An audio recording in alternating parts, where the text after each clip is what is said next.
Hello, my name is Brad Kramer, and this is my formal oral presentation for technical writing instructed by Miss Ritter.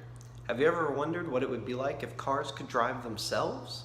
Well, I'm about to introduce you to that today with Waymo's self-autonomous car. What is a Waymo car? Well, Waymo was a company that was developed by Google to work on their self-driving car program. Then Waymo separated, and they are now their own company that uses the same software as Google's self-driving car, which they use today for their Waymo cars. Now, self-autonomous vehicles by themselves are a way to eliminate road deaths caused by human error, reduce traffic, and free up time spent commuting, which is information that I found on RoboHub on how self-driving cars work and why they're important. What makes Waymo cars different from normal cars and other self-driving cars? Well, obviously self-driving cars are different from normal cars in that there's no one in the driver's seat and no one turning the wheel. But Waymo cars are even more different from normal self-driving cars, if you could consider one as such, because Waymo uses LiDAR, which sends out millions of laser beams per second to build up a detailed picture of the world 360 degrees around the car, uses radar to detect how far away objects are and their speed. High-resolution cameras also detect visual information like whether a traffic signal is red or green. And this allows it to build up that world so it can predict movements around the car. In fact, Waymo cars can see up to 3 football fields away and keep track of that many neighbors. Can Waymo cars operate on a road where there are other non-autonomous vehicles? Like if there would be a normal driver on the road at the same time as a Waymo car? Well, the short answer is yes.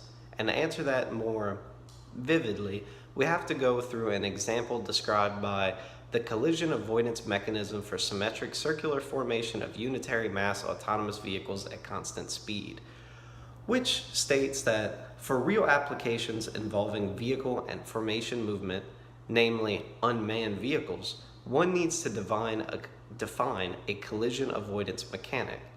When an agent has neighbors in its vicinity, this term tries to balance in phase with them in such a way that it goes to the opposite direction. What does this mean? Well, if a car, let's use this as an example, this would be a Waymo car, a self-driving Waymo car, and this would be a driver that is intoxicated or a drunk driver. The Waymo car is actually anticipating all of the objects around it, like I said earlier, from 3 football fields away. If it registers an irregular path with a drunk driver, and that drunk driver seems to be coming towards the Waymo car, according to the principle I stated above, the Waymo car would stop moving so that way it would not be hit. But because the Waymo car is keeping track of the objects all around it, it has enough information to see if it can back up or move itself out of the path of the drunk driver so that as to not be hit.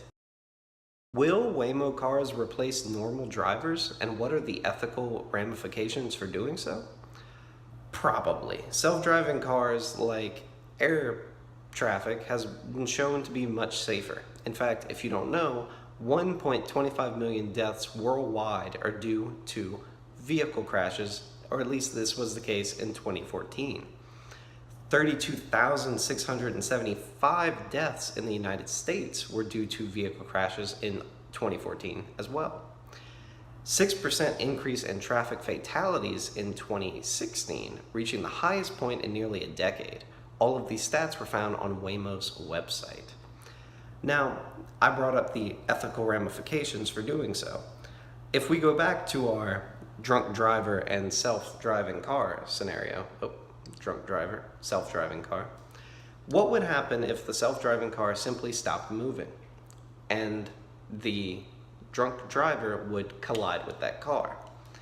Well, the drunk driver would probably be fined with destruction of property.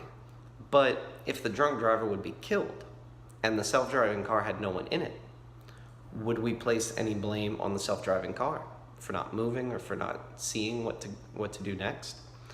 Well, A Gift of Fire, which is a book on computer ethics, states the manufacturer, car owner, and programmer all have responsibilities in place, but current court legislations have purely ruled technology issues like this, like cell phones, are a case-by-case bias or basis.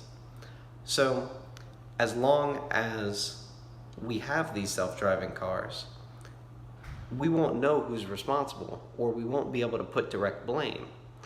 I believe in most cases we would find that the drunk driver would be the one at fault. But in such a situation where there's only a singular loss of life, it would be up to the courts to decide.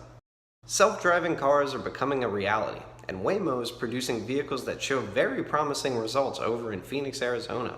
In fact, you can sign up there to get a free ride and test out their vehicles if you're in the area. Take the time to consider the world we are living in. Everything is becoming automated, and soon you'll have your own robotic chauffeur. Thank you for watching.